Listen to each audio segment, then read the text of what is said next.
many different methods, ways of practicing Dharma. Some of you may be familiar with the practice of mantra recitation. Is anyone familiar with mantra? Reciting mantras? Mantra, Sanskrit word. Some people say mantra. It's like mind and protection. So it's like a mind protection.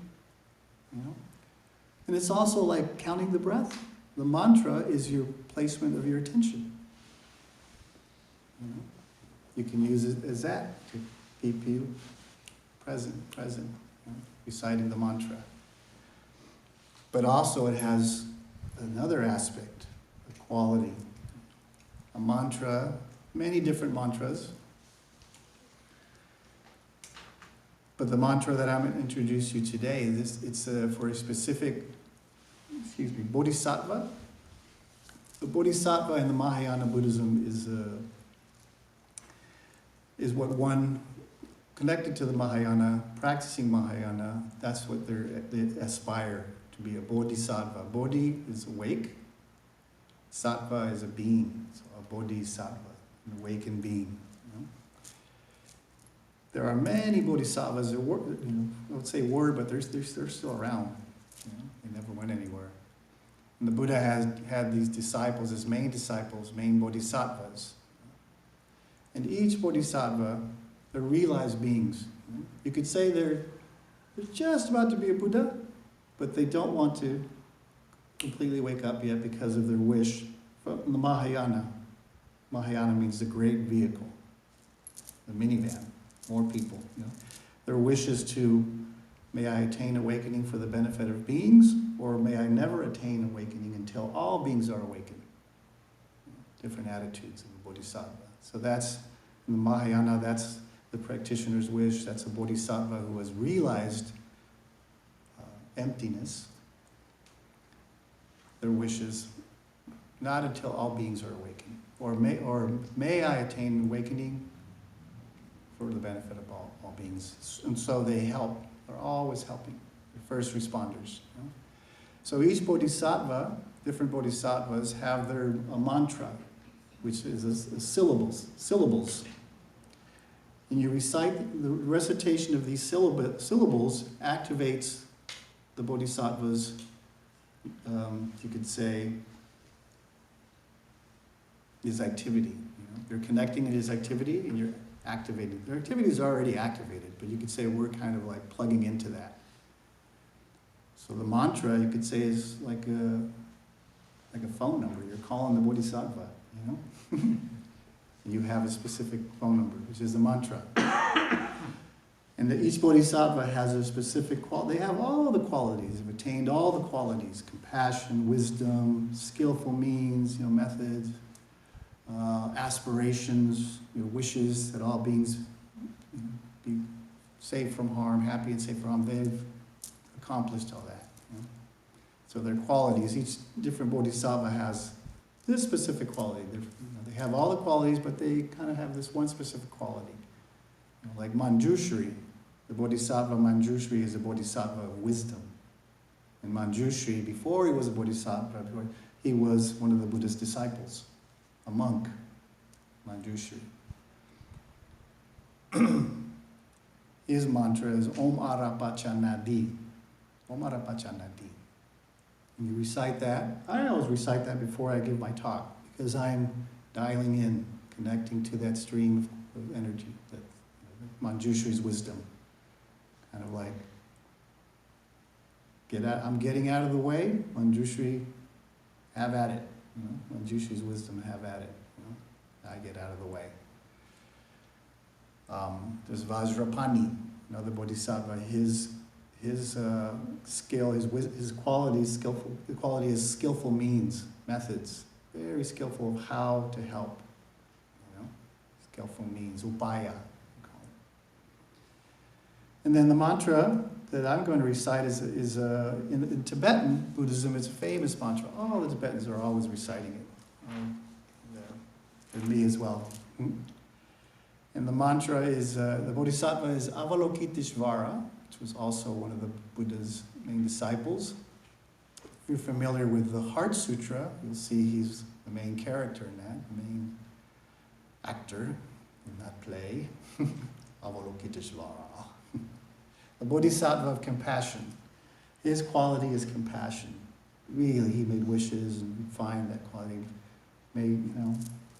Feels the suffering of all beings, sees the suffering of all beings. And his wishes is, may I liberate all beings from suffering.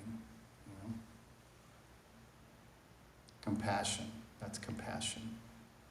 The wish to alleviate others from suffering.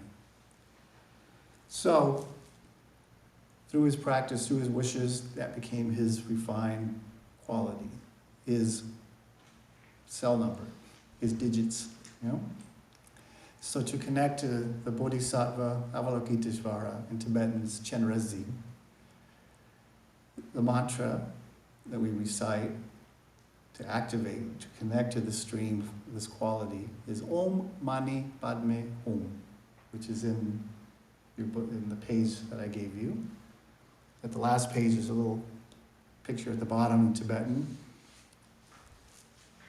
and in English, Om Mani Padme Hum. And there's a meaning of that too. Om is like, every mantra usually begins with Om. Om, you could say, is like dialing one. Om, which is also, the sound of all creation, the traditions. And then Mani Padme Hum. They always say, it's not important to know the meaning. The meaning, it's just very vague, but it's really the quality of the mantra. Mani is jewel. Padme is lotus.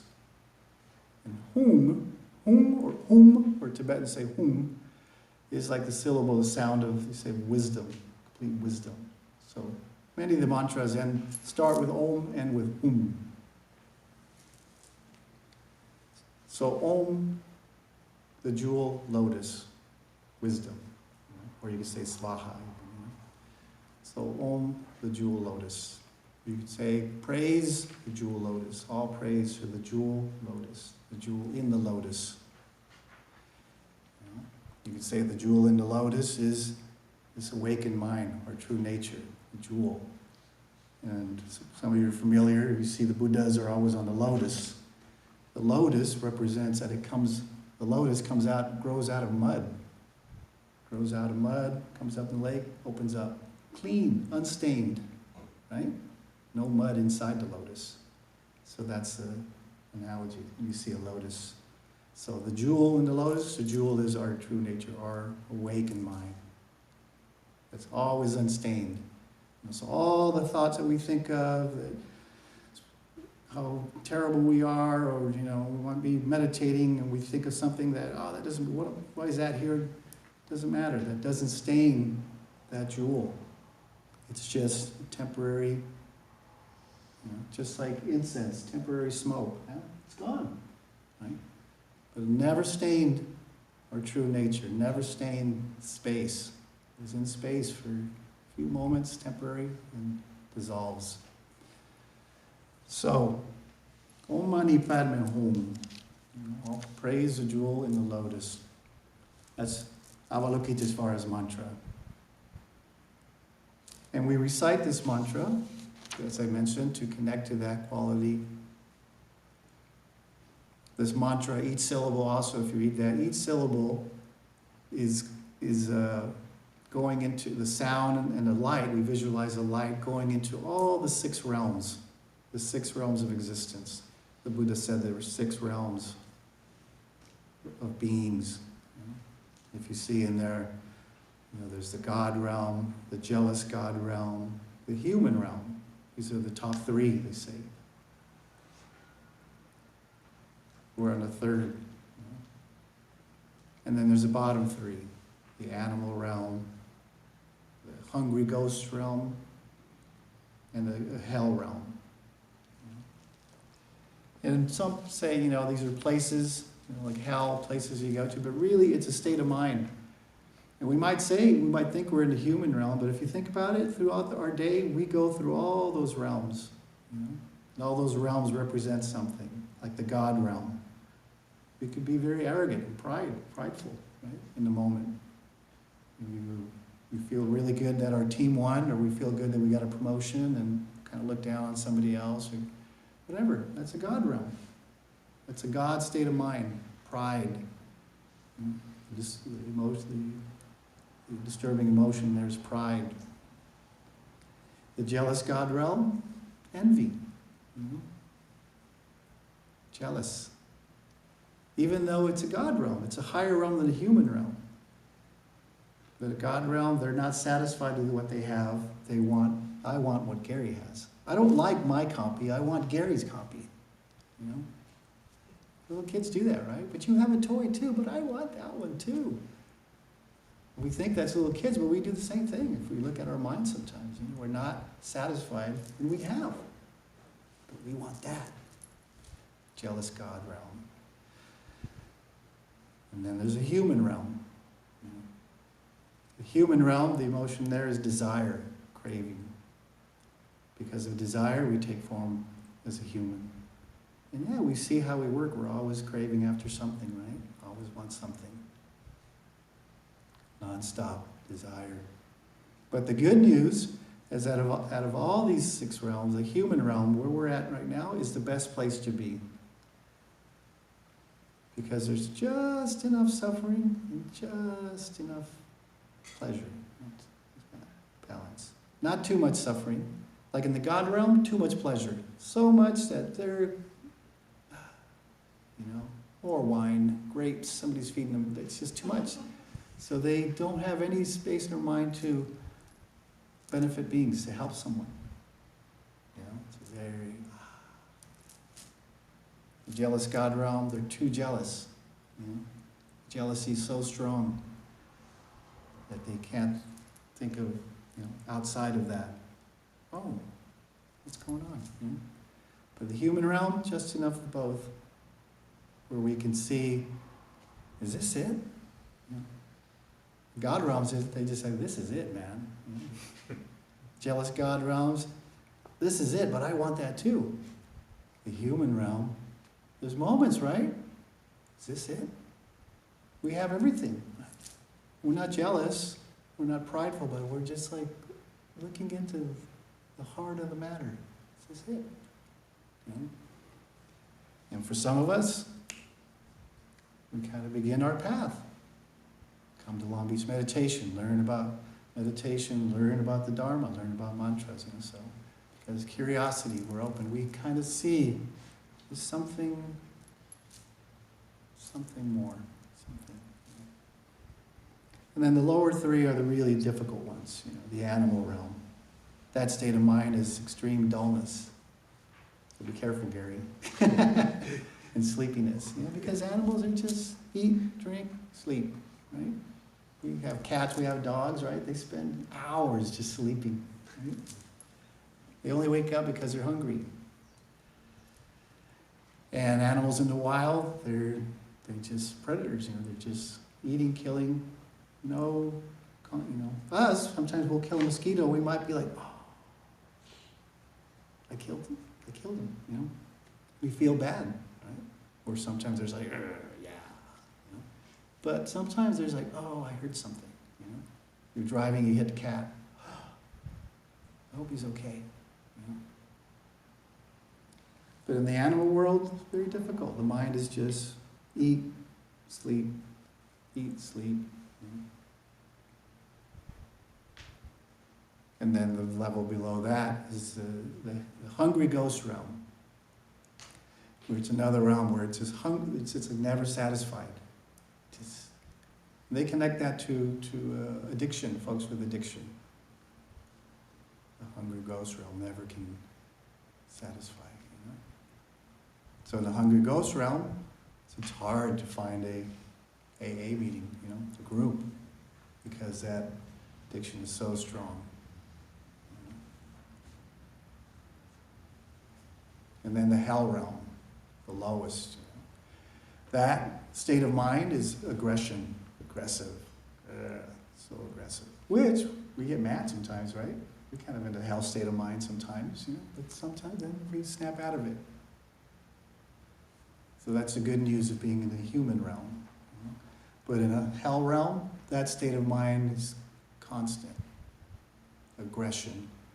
And when I think about that is when I see folks, living in the streets who are having difficulties with mental difficulties, and they see aggression coming at them, right?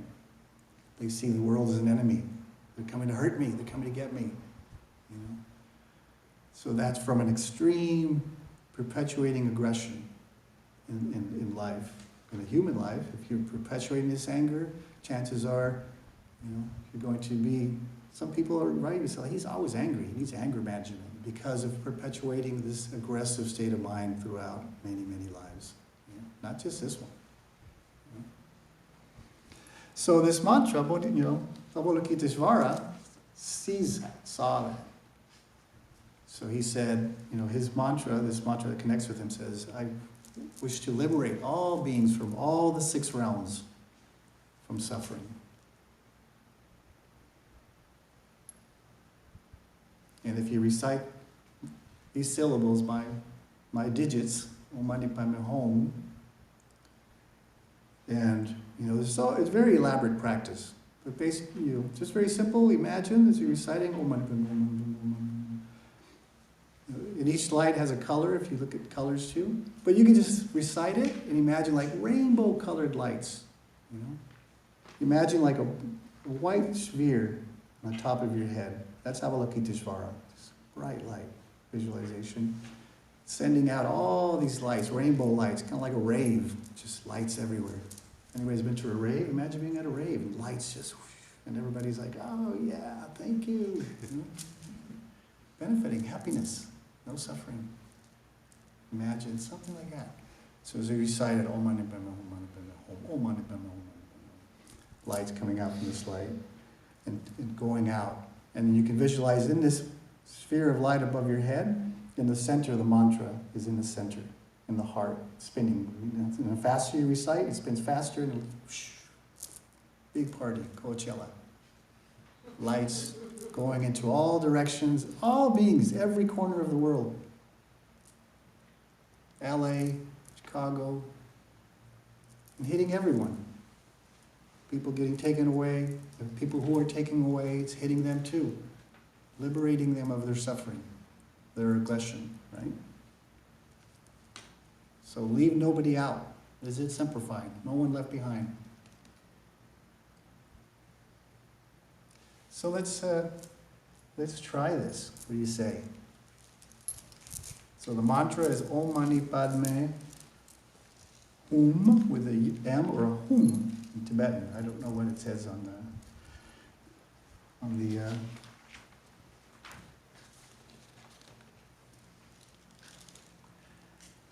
Hum or Hum.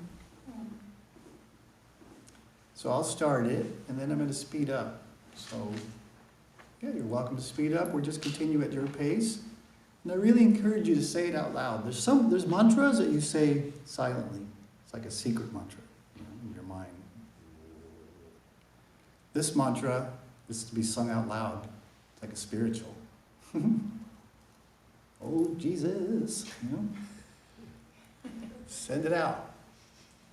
Send it out because it benefits beings. Sound. Could be a spider in a corner going like, what is that? Om Mani Padme Hum. That spider might be on his last breath, just laid all his eggs. Okay, I'm out. Om Mani Padme Hum, Mani Padme Hum. What is that? As he takes birth again, Om Mani Padme Hum. I remember that. So very beneficial. All right. What do you say we start? There's a little melody. I'll start with it. You can follow along if you want.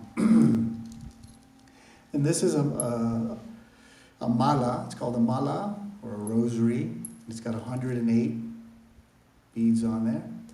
And we use this to count. If you have one, you can use it. And that's another We're using our speech. This is the practice of using the speech, using the body, you're counting, and using mind, you're visualizing. Body, speech, and mind. You're using a whole package to benefit beings. And as you recite, you're pulling these, you can imagine you're pulling sentient beings out of samsara, pulling them out. You're like, so as you count, also imagine pulling beings out. Pulling out of the sea of samsara. And if you don't have mana, just sit. Visualize that sphere of light on the top of your head. And recite the mantra and imagine rainbow-colored lights all over the place. Big rave. Om Mani Padme Hum. Om Mani Padme Hum. Om Mani Padme Hum. Om Mani Padme Hum. Om Mani Padme Hum. Om Mani Padme Hum. Om Mani Padme Hum. Om Mani Padme Hum. Om Mani Padme Hum. Om Mani Padme Hum. Om Mani Padme Hum. Om Mani Padme Hum. Om Mani Padme Hum. Om Mani Padme Hum. Om Mani Padme Hum. Om Mani Padme Hum.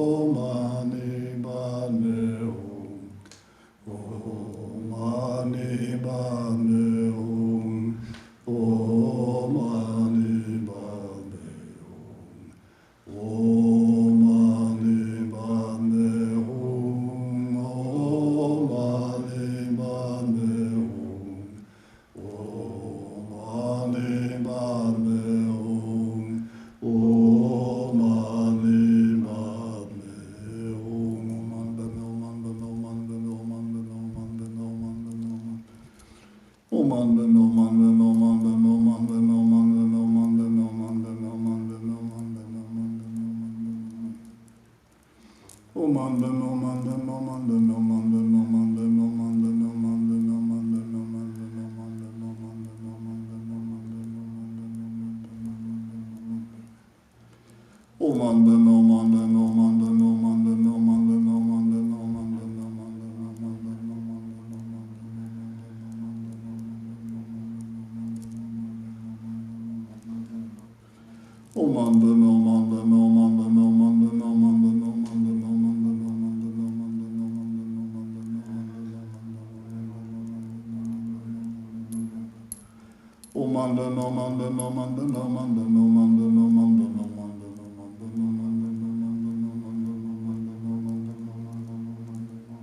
Padme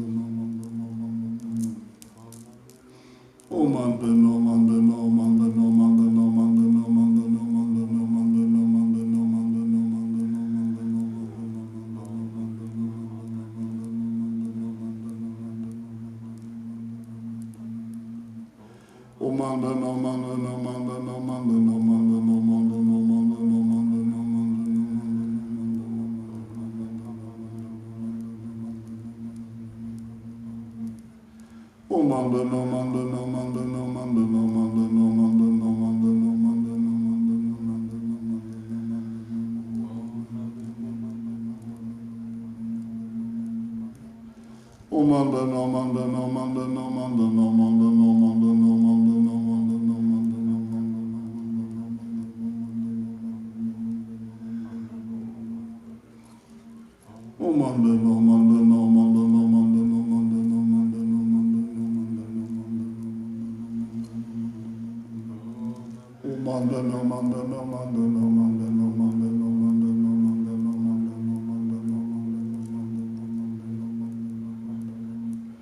Padme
Now we rest.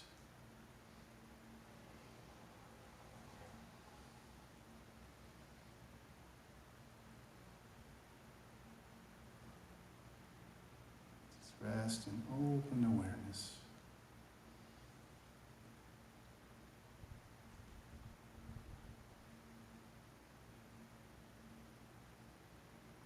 Imagine that sphere of light on the top of your head, and the top of the head of all sentient beings dissolves and melts into you, dissolves into you.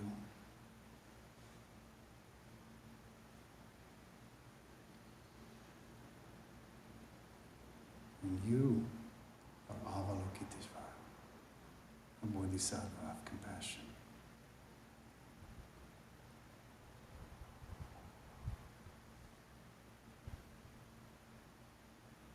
All sound is the melody of the 6 syllables.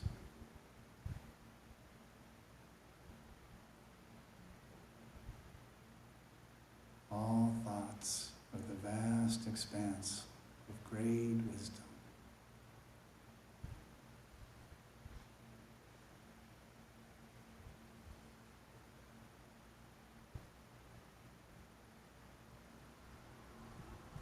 This body is the body of the Noble One.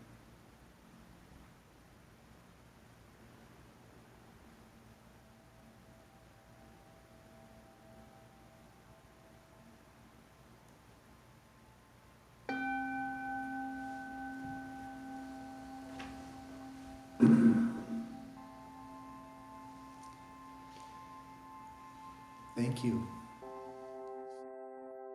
Hi, I'm Franz with Long Beach Meditation. Your gracious generosity makes this programming possible. If you found this video to be of value, please consider making a donation here. If you'd like to watch more videos like this, click here. And if you want to stay in touch with Long Beach Meditation, click here to subscribe. Thank you, and may all beings be happy.